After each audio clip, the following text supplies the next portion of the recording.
C'est l'histoire d'une bande de copains. Parmi eux, Rudy, Franck, Laurent, Michael. Ils sont originaires de France, ils vivent en Israël. Tous partagent deux passions, celle du football, mais aussi celle de se retrouver autour d'une bonne table pour, disent-ils, la troisième mi-temps.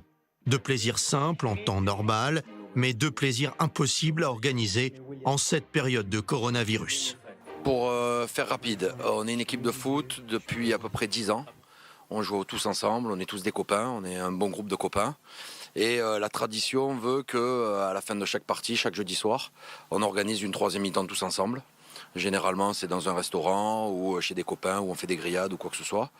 Et toute l'année, on essaye de faire des petites opérations. Et là, cette année, est tombé le problème du coronavirus. Ma femme travaille également à l'hôpital. Et donc Mika a souhaité, par son initiative, lancer l'idée d'apporter des repas à l'hôpital Ichilov. Renoncer à sa passion, se mettre au service des autres, des malades et d'un personnel hospitalier sur le pied de guerre, c'est aussi la préoccupation de Michael, l'un des instigateurs de cette initiative. Vraiment chacun, d'ailleurs l'opération entre nous a duré 1h30, c'est-à-dire on a lancé le mot « Allez les gars, on se mobilise pour soutenir le personnel hospitalier ». Ça a duré 1h30 entre le moment où on a dit « on y va » et on a fini de récolter l'argent. Une action de bienfaisance appréciée par l'un des médecins de l'hôpital Ichilov de Tel Aviv. Le sentiment qu'on s'occupe d'eux, je pense que c'est quelque chose qui est important, de savoir que la population est près des médecins et près de tous les soignants, de savoir qu'on a un peuple avec nous. Ça, je pense que ça, c'est quelque chose d'important.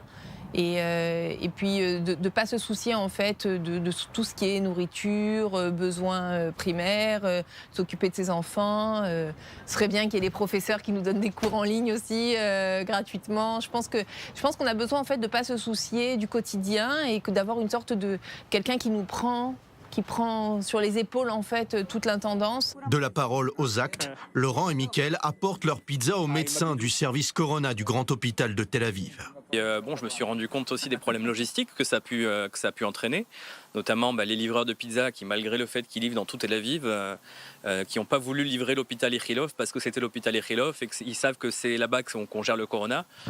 Malgré ces soucis d'ordre sanitaire compréhensibles, Michael, Rudy, Franck, Laurent et les autres entendent poursuivre leur livraison de pizza à l'hôpital. Tous émettent l'espoir de voir se multiplier ce type d'initiative.